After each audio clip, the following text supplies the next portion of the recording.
Salam damai sahabat puasa rohani Katolik dimanapun Anda berada. Apa kabarnya Anda hari ini? Semoga Anda semua dalam keadaan sehat, penuh sukacita, dan selalu bersemangat di dalam Tuhan. Senang sekali saya Katrina Utami dapat menjumpai Anda dalam acara Oase Rohani Katolik edisi hari ini, Pesta Hati Tak Bernoda Santa Perawan Maria. Bersama saya telah hadir narasumber ORK, Romo Lucianus Suharjanto SY. Beliau akrab dipanggil atau disapa dengan nama Romo Suharjanto. Mari kita bersama menyapa Romo. Romo Suharjanto, salam jumpa Romo. Apa kabar hari ini Romo? Salam jumpa, sahabat Oase Rohani Katolik dimanapun Anda berada.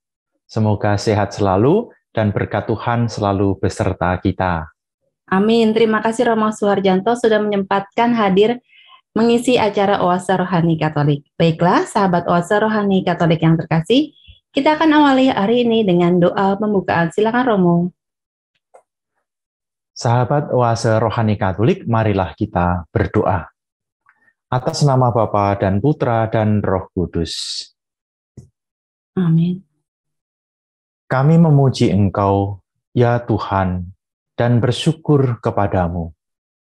Karena Yesus Kristus Tuhan dalam kemuliaannya hadir di tengah kami. Engkau memuji Bapa melalui diri kami, dengan suara Roh Kudus yang telah dianugerahkan kepada kami. Semoga suara Roh Kudus itu kami dengar kembali ketika kami membaca kitab suci, merenungkan dan mempercakapkannya, menganalisa teks secara hati-hati, agar pewahyuan-Mu kami pahami secara tepat. Semoga kami siap menanggapi ajaran dan teladan yang tersingkap melalui kitab suci. Ini kami mohon kepadamu Tuhan, yang hidup dan berkuasa, kini dan sepanjang masa. Amin. Amin. Sahabat Oase Rohani Katolik, pada hari ini gereja merayakan Pesta Hati Tak Bernoda Santa Perawan Maria. Kita akan mendengarkan dua bacaan dari kitab Nabi Yesaya dan Injil Lukas, dengan antar bacaan dari kitab pertama Samuel. Sahabat Oase Rohani Katolik yang terkasih, bacaan pertama dari kitab Nabi Yesaya bab 61 ayat 9 sampai dengan ayat yang ke-11.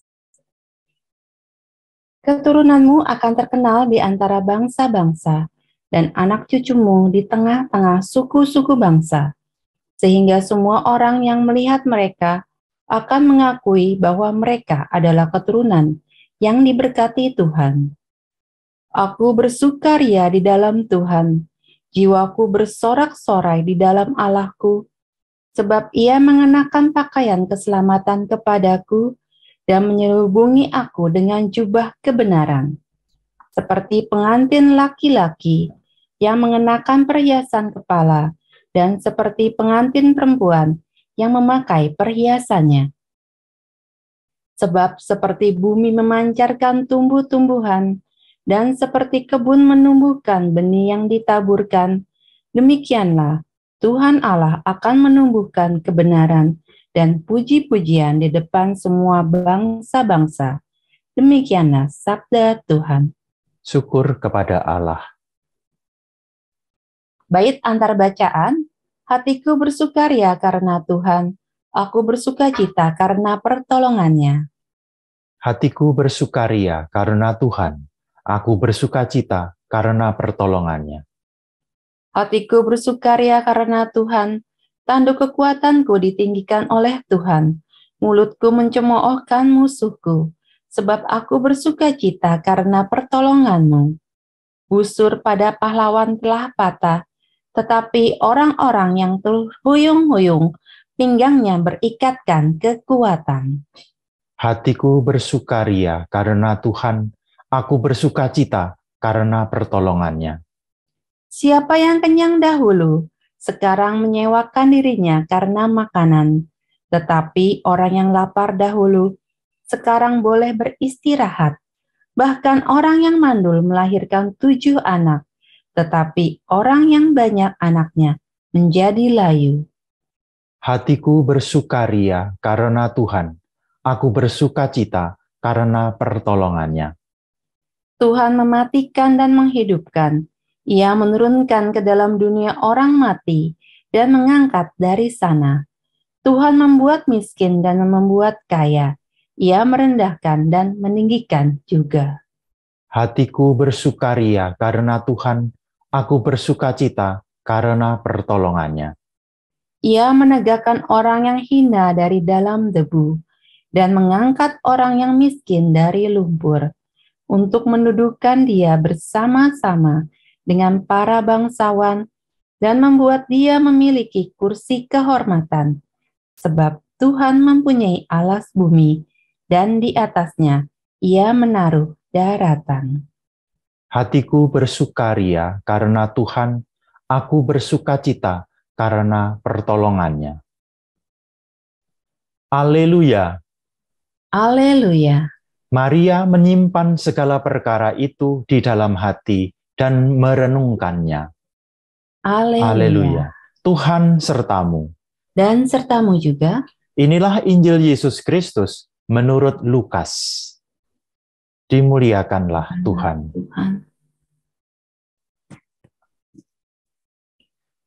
Tiap-tiap tahun orang tua Yesus pergi ke Yerusalem pada hari raya Paskah. Ketika Yesus telah berumur 12 tahun, pergilah mereka ke Yerusalem, seperti yang lazim pada hari raya itu. Sehabis hari-hari perayaan itu, ketika mereka berjalan pulang, tinggallah Yesus di Yerusalem tanpa diketahui orang tuanya. Karena mereka menyangka bahwa ia ada di antara orang-orang seperjalanan mereka, berjalanlah mereka sehari perjalanan jauhnya, lalu mencari dia di antara kaum keluarga dan kenalan mereka.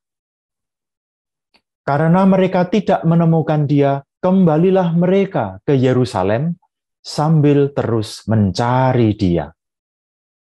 Sesudah 3 hari, mereka menemukan dia dalam bait Allah.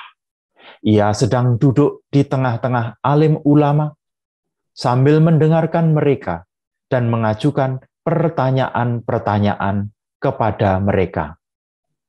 Dan semua orang yang mendengar dia sangat heran akan kecerdasannya dan segala jawab yang diberikannya. Dan ketika orang tuanya melihat dia, tercenganglah mereka. Lalu kata ibunya kepadanya, "Nak, mengapakah engkau berbuat demikian terhadap kami? Bapakmu dan aku dengan cemas mencari engkau." Jawabnya kepada mereka, "Mengapa kamu mencari aku? Tidakkah kamu tahu bahwa aku harus berada di dalam rumah Bapakku?" Tetapi mereka tidak mengerti apa yang dikatakannya kepada mereka. Lalu ia pulang bersama-sama mereka ke Nazaret, dan ia tetap hidup dalam asuhan mereka. Dan ibunya menyimpan semua perkara itu di dalam hatinya. Demikianlah Injil Tuhan. Terpujilah Kristus. Sahabat Oase Rohani Katolik yang terkasih, marilah kita percakapkan sabda yang kita dengar pada hari pesta hati tak bernoda Santa Perawan Maria.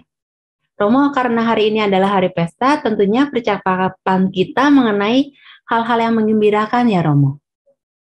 Ya Mbak Utami, sangat kebetulan. Bab 60, 61, dan 62 kitab Nabi Yesaya memang memuat tema-tema kegembiraan. Semuanya mengenai terpenuhinya janji-janji Tuhan. Janji-janji Tuhan itu apa saja ya Romo, dan kepada siapa Tuhan itu berjanji? Perjanjian Tuhan dan Israel terjadi 3 kali. Perjanjian pertama diadakan antara Tuhan dan Nuh. bahwa tidak akan ada makhluk yang dihancurkan lagi oleh banjirnya air. Tidak ada lagi banjir yang menghancurkan bumi. Dengan janji pertama tersebut ditegaskan bahwa hidup manusia diselenggarakan oleh Tuhan. Burung di udara mendapatkan sarangnya, bunga bakung mendapatkan pakaiannya, dan burung pipit mendapatkan makanannya. Manusia akan mendapatkan sandang dan pangannya dari bumi. Mendapatkan dari bumi itu juga rumah tinggal untuk melindungi diri dari dingin dan hujan panas. Perjanjian pertama terkait kesejahteraan dan kelangsungan hidup manusia, Romo. Lalu perjanjian kedua itu mengenai apa, Romo? Perjanjian kedua diadakan antara Tuhan dan Abraham. Abraham akan menjadi bangsa yang besar. Keturunannya akan menjadi berkat dan akan menduduki tanah terjanji. Tanda perjanjian itu dari pihak Abraham adalah sunat yang dilakukan oleh Abraham sendiri, seluruh keluarga, dan hamba-hambanya. Bagi manusia, perjanjian ini berarti kemampuan manusia melakukan segala hal yang baik. Manusia mampu mengembangkan pikirannya, sehingga di kemudian hari ditemukan karya sastra, filsafat, ilmu pengetahuan, cara berbagi kekuasaan dengan metode yang diberi nama politik, cara berkoordinasi dalam hidup bersama. Demikian juga manusia mampu mengembangkan kehendak dan perasaannya, sehingga mampu berbuat baik dan melakukan perbuatan kasih. Manusia membentuk moralitas, manusia mampu menyembah Tuhan, manusia mampu menghargai satu sama lain. Itu berarti dunia ini terberkati karena adanya manusia. Manusia menjadi berkat. Itulah janji kedua Tuhan kepada Abraham. Perjanjian ini kemudian diperbaharui semasa Musa dan kemudian masa Joshua dan Yehoyada dan Hezekiah serta Josia serta nanti pada zaman Daud. Ya, Romo tadi katakan bahwa perjanjian ini kemudian diperbaharui. Mengapa perjanjian perlu diperbaharui, Romo? Bukankah dari pihak Tuhan perjanjian itu pasti dipenuhi ya, Romo? Memang, Mbak Utami. Tetapi dengan pembaruan-pembaruan perjanjian tersebut, mau dinyatakan kepada bangsa Israel bahwa Tuhan menghendaki perjanjian yang selama-lamanya. Kelak, pada perjanjian baru, janji tersebut terngiang dalam ungkapan, "Aku akan menyertai kamu sampai akhir zaman." Dengan perjanjian yang terakhir ini, manusia memahami diri sebagai makhluk yang sangat dicintai Tuhan, sebab Tuhan menyertainya di dunia ini maupun setelah kehidupan di dunia ini. Itulah perjanjian yang selama-lamanya. Lalu Romo, bagaimana umat Tuhan itu kemudian memahami kesetiaan Tuhan atas perjanjiannya? Kita membaca dari perjanjian lama, bangsa Israel mengalami berbagai tantangan. Mereka harus keluar dari Mesir, tempat mereka menjadi bangsa yang besar. Lalu di padang gurun mereka menjadi pelarian dan menggerutu karena kekurangan makanan dan minuman. Mereka lalu meragukan Yahweh. Setelah menetap di Kanaan, makan, minum, dan beranak pinak di sana, mereka lalu menjalani masa pembuangan, Romo. Dan tidak berhenti di situ saja, Mbak Utami. Bahkan setelah mereka diperbolehkan kembali dari pembuangan, pulang ke Yerusalem, bahkan setelah Sirus, Raja Babilonia, memberikan mereka uang untuk membangun kembali Yerusalem yang telah rusak, sisa-sisa Israel ini kembali menghadapi tantangan dan berbagai kesulitan. Mereka diserang terus-menerus oleh bangsa-bangsa lain. Buku Esra dan Nehemia menceritakan kesulitan-kesulitan tersebut. Maka mereka bertanya, apakah Tuhan sedemikian lemah dalam mempertahankan rahmat-Nya? Sehingga meskipun Tuhan itu sudah berjanji berulang kali, tetap saja kita mengalami berbagai kesulitan. Itu pikiran mereka. Nah, bacaan pertama dan antar bacaan yang kita dengar dari Yesaya dan Samuel tadi merupakan jawaban atas keraguan bangsa Israel sekembali mereka ke Yerusalem. Apa yang Mbak Utami temukan pada bacaan-bacaan tadi yang bisa menjadi tanda bahwa Tuhan memenuhi janjinya? Pada bacaan pertama dalam kitab Nabi Yesaya tadi, saya menemukan kata terang, kebenaran, keselamatan, dan kegembiraan. Sementara pada antar bacaan dalam kitab Samuel, saya menemukan kata hatiku bersukaria karena Tuhan. Menurut saya, hal-hal baik yang tersurat pada kedua bacaan tersebut cukup untuk menandai kesetiaan Tuhan atas janji-janjinya, Romo. Pertanyaan saya nih, Romo, apa sih fungsinya sehingga penulis kitab Yesaya maupun kitab Samuel menuliskan kisah-kisah terkait janji Tuhan kepada bangsa Israel? Terpenuhinya janji Tuhan itu memiliki tanda-tanda. Para pembaca Yesaya diajak melihat tanda-tanda itu, termasuk bangsa Israel sendiri, agar dengan melihat tanda-tanda tersebut mereka mampu menata kembali ingatannya akan semua karya baik Tuhan dalam hidup dan sejarah mereka. Maka mereka mempunyai cerita gembira mengenai dirinya, mengenai bangsanya, mengenai negaranya. Tuhan mengangkat orang hina dari lumpur. Tuhan mengenyangkan dan menyehatkan badan, membuat keturunan mereka banyak dan berada di mana-mana. Tuhan memberi kehormatan bagi mereka di antara bangsa-bangsa. Bahkan ketika mereka sudah selesai dengan tugasnya di dunia, Tuhan mengunjungi mereka di dunia orang mati. Itu semua adalah tanda-tanda penyertaan Tuhan. Itu tanda terpenuhinya janji Tuhan. Bagi orang Israel, cerita mengenai janji Tuhan adalah cerita gembira.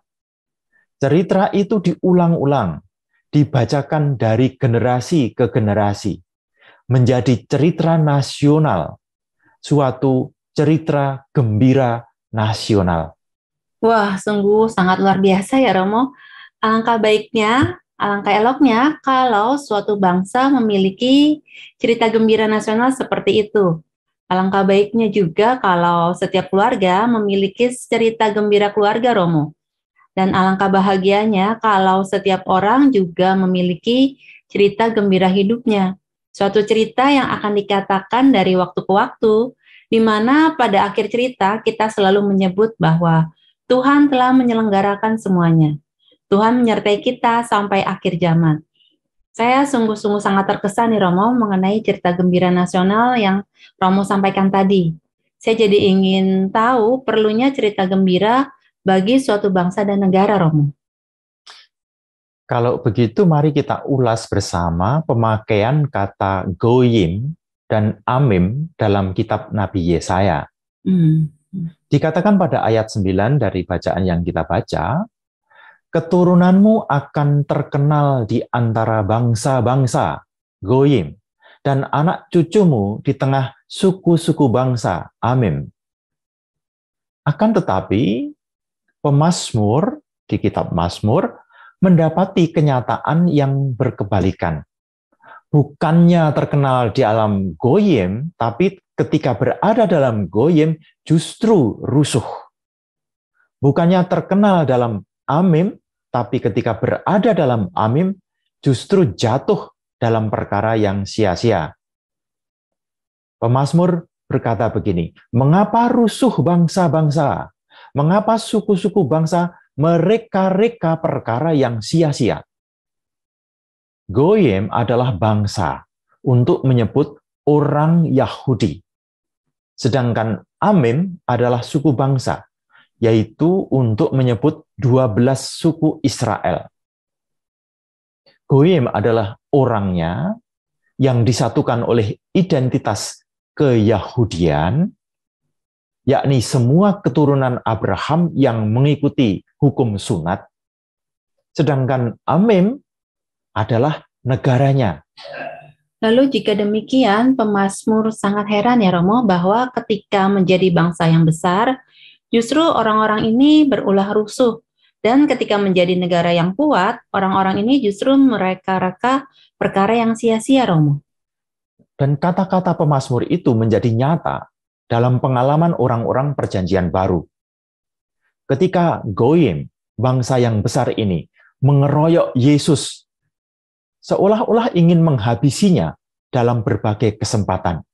Goyim ini ingin melemparinya dengan batu, berteriak-teriak seperti kehilangan akal. Salibkan dia, salibkan dia.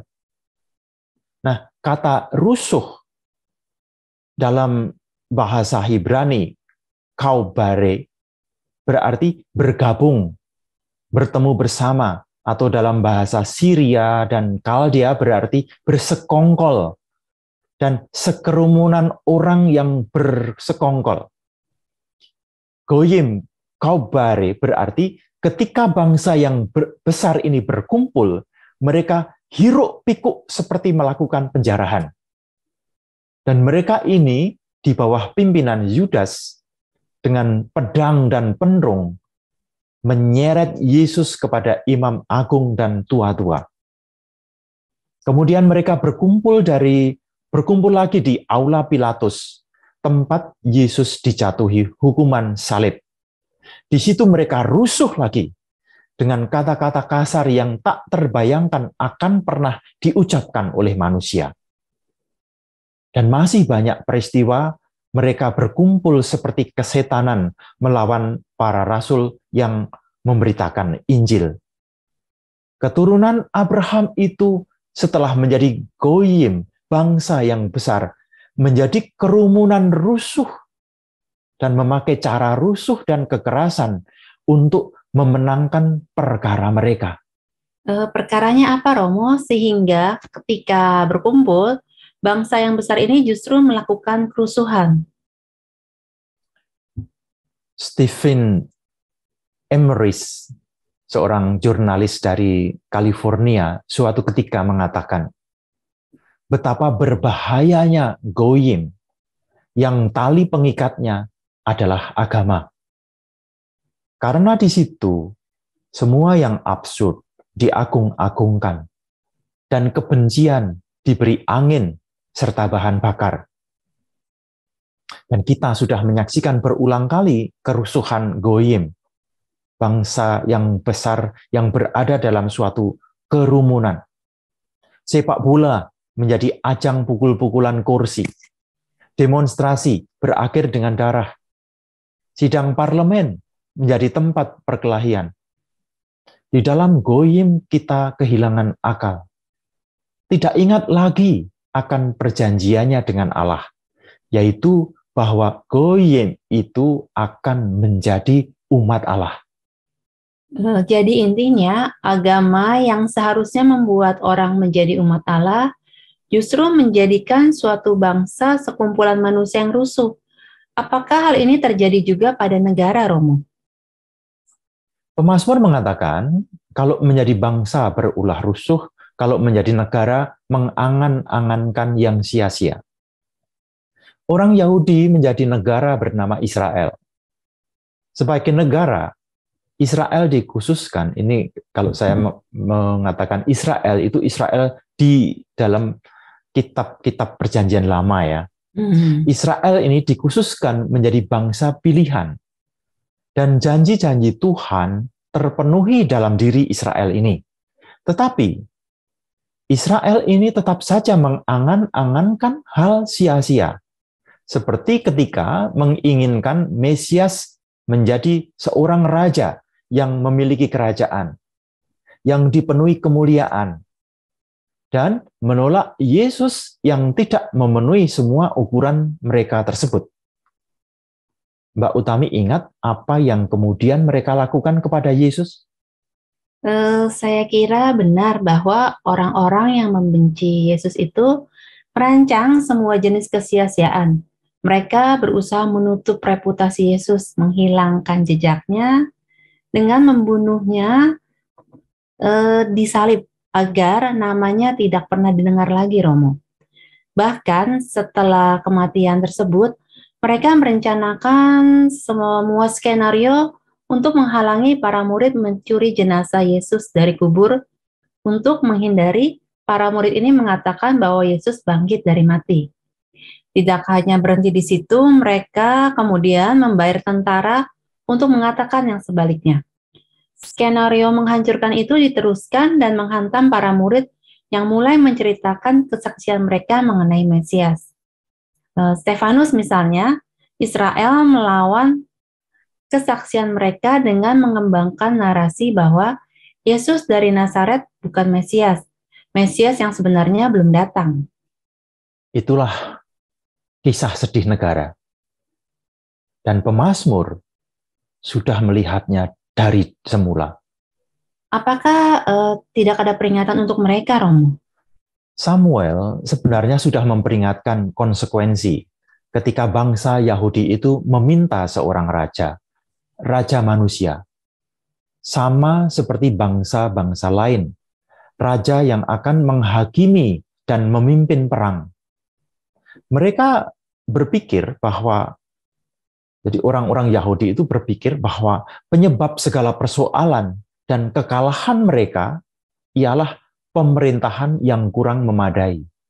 Oleh karena itu, mereka ingin menyesuaikan diri mereka dengan cara-cara masyarakat sekitar, mengatasi persoalan dan kekalahan dengan rancangan-rancangan manusia, dan antara lain membentuk kerajaan.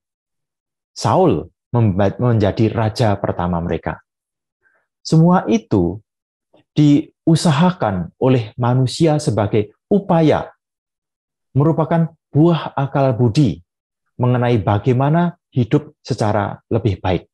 Poinnya adalah, sembari kita kerahkan tenaga, akal, pikiran, jangan lupa, hidupilah dirimu, keluargamu, bangsa dan negaramu dengan cerita keselamatan Tuhan.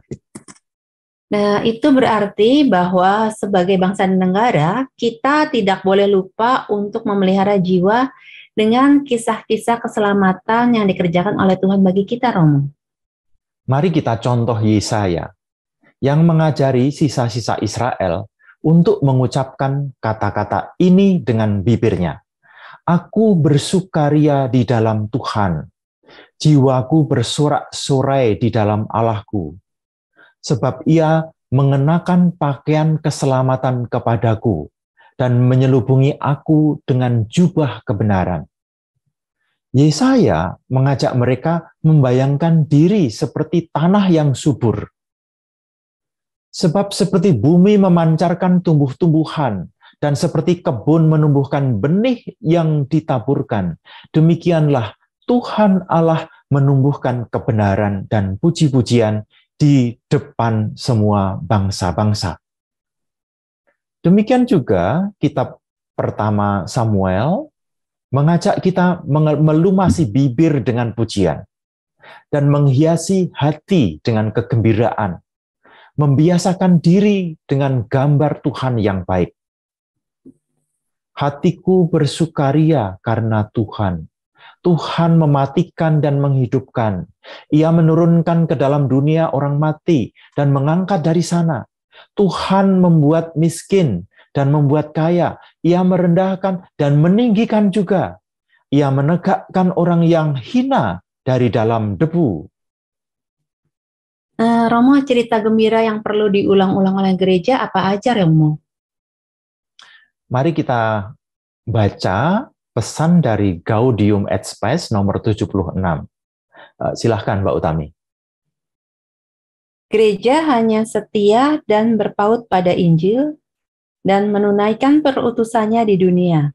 Gereja yang dipanggil untuk memelihara serta memupuk apapun yang benar baik dan indah dalam masyarakat manusia, memantapkan perdamaian di antara manusia demi kemuliaan Allah. Itulah yang oleh gereja perlu diulang-ulang sebagai cerita gembira yang perlu diwartakan untuk perdamaian, Mbak Utami. Ya, baiklah Romo Suharjanto, seru sekali perbincangan kita mengenai cerita gembira ini ya Romo di sesi kita yang pertama, nanti kita akan lanjutkan di sesi yang kedua. Sahabat Oase Rohani Katolik yang terkasih, kita akan kembali di sesi yang kedua, tetaplah di tempat Anda.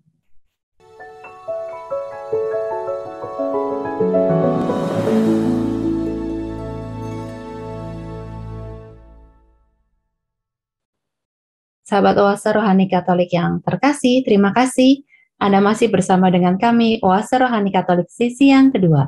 Masih bersama dengan Romo Lucianus Suharjanto SY dan saya Katrina Utami.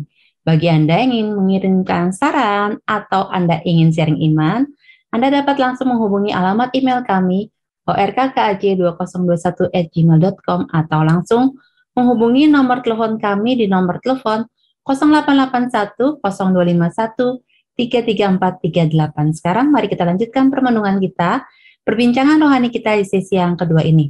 Romo Suharjanto, pada bagian pertama percakapan kita telah membahas bacaan dari Yesaya dan kitab pertama Samuel. Apakah kepergian keluarga Nazaret ke Yerusalem untuk merayakan Paskah yang diceritakan oleh Lukas merupakan salah satu usaha keluarga Yesus, Maria dan Yusuf untuk mengulang kisah keselamatan yang telah dikerjakan oleh Tuhan, Romo?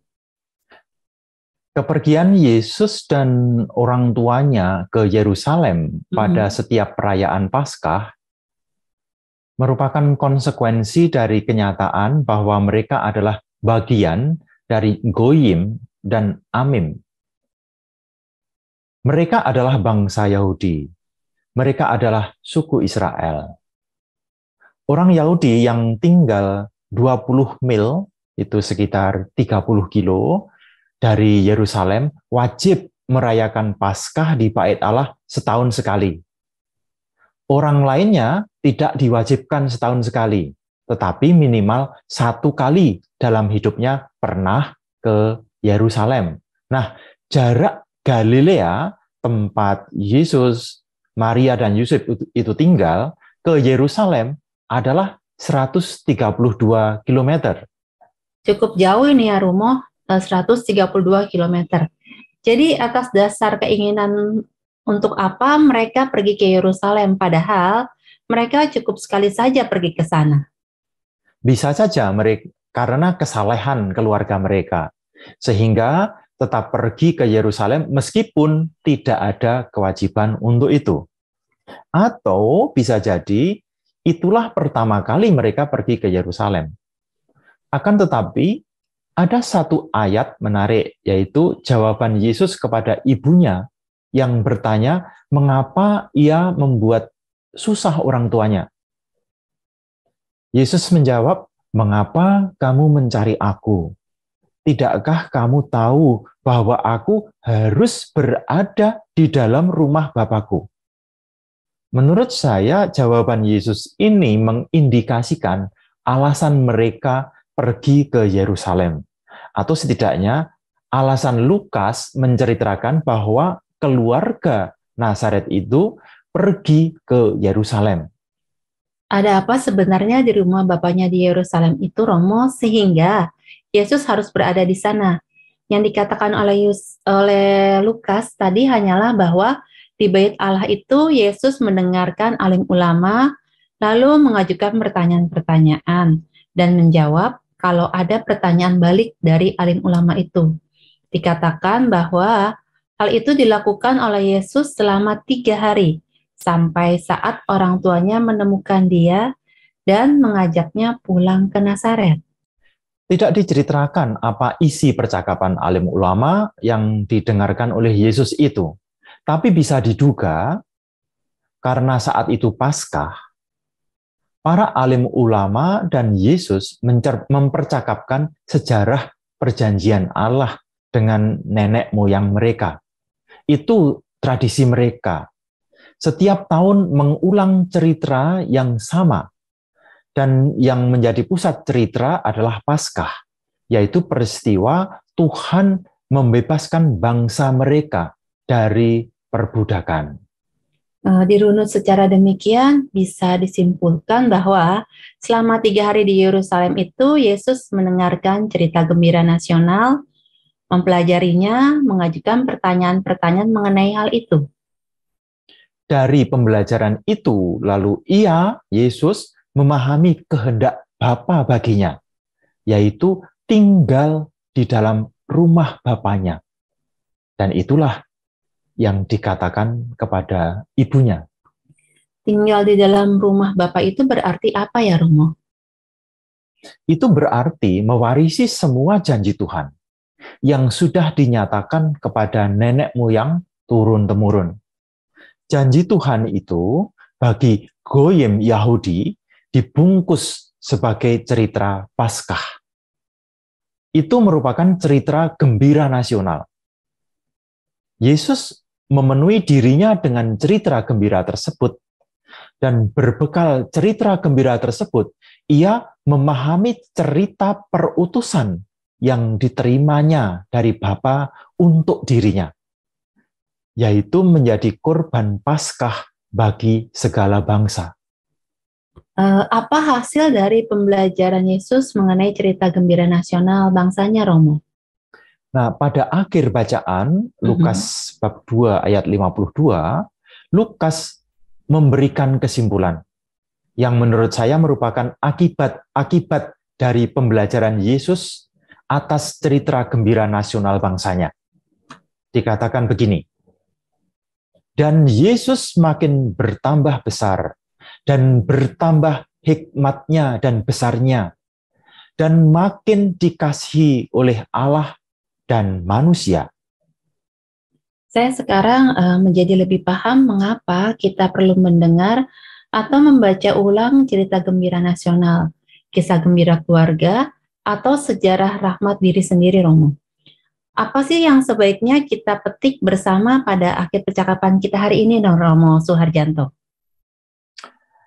Pada akhir percakapan hari ini, mari kita memohon 3 hal berikut. Pertama, kita memohon agar sebagai Goyim dan sebagai Amim, sebagai bangsa dan sebagai negara, kita makin bertambah besar, terutama besar hati dalam segala hal, dan makin bertambah hikmat, yaitu semakin bijaksana dalam menyikapi hidup. Itu permohonan pertama. Kedua, kita memohon agar keluarga-keluarga mempunyai kesempatan berkumpul dan bercerita. Berkumpul rutin itu baik. Berkumpul rutin dan mengulang cerita gembira keluarga itu lebih baik. Kegembiraan yang dibentuk dalam keluarga membentuk kegembiraan di keluarga-keluarga baru yang dilahirkannya. Kalau diibaratkan, masakan khas keluarga pasti diteruskan oleh keturunan-keturunan berikutnya. Seperti itu juga cerita gembira keluarga akan diteruskan turun-temurun. Nah, yang ketiga, kita mohon agar sebagai pribadi kita juga semakin dikasihi oleh Allah dan dikasihi oleh manusia. Kita tahu betapa penting cerita gembira menjadi dasar bagi kepribadian yang demikian ini. Ya. Begitu Mbak Utami ya. Ya, terima kasih Romo Suharjanto untuk perbincangan rohani kita pada hari ini. Sangat banyak ini dapat pada hari pesta hati tak ternoda Santa Perawan Maria terutama. Kami banyak belajar mengenai cerita gembira nih Romo. Semoga kami semua memiliki cerita gembira sehingga dapat selalu bersukacita dalam hidup ini. Terima kasih Romo Suharjanto. Sahabat Oasa Rohani Katolik yang terkasih, mari kita tutup acara hari ini dengan doa penutup dan berkat kasih karunia Allah melalui Romo Suharjanto Silakan Romo Suharjanto. Sahabat Oase Rohani Katolik, marilah kita berdoa bersama-sama. Tuhan, apa yang hendak Kau lakukan untuk menaklukkan hatiku yang telah menjadi keras oleh karena rasa takut? Tuhan, berilah aku hati yang baru, hati yang terbuat dari daging, hati yang bisa menangis dan gembira, untuk menggantikan hati yang terbuat dari batu keras dan logam yang dingin. Berilah hati kami, hati-Mu sendiri, Yesus. Nyalakanlah api cinta-Mu. Bakarlah kami dengan cerita gembira nasional, kisah gembira keluarga, dan panggilan personal, agar kami menjadi bangsa yang santun, negara yang toleran dan terbuka, tidak rusuh dan tidak terperangkap dalam rancangan-rancangan yang sia-sia. Dimuliakanlah nama-Mu kini dan sepanjang masa. Tuhan beserta kita. Sekarang dan selama-lamanya. Semoga kita semua dibimbing dan dilindungi oleh berkat Allah yang Maha Kuasa, Bapa dan Putra dan Roh Kudus. Amin. Amin. Sahabat Oase Rohani Katolik yang terkasih, demikianlah acara kita pada hari ini. Semoga apa yang telah disampaikan oleh Romo Suharjanto dapat menambah semangat iman kita untuk dapat memiliki cerita gembira dalam kehidupan kita. Akhir kata, kami berdua, Romo Lucianus Suharjanto SY dan saya Katerina Utami, pamit undur diri, sampai jumpa pada edisi Oase Rohani Katolik berikutnya. Salam. Salam dan sampai jumpa.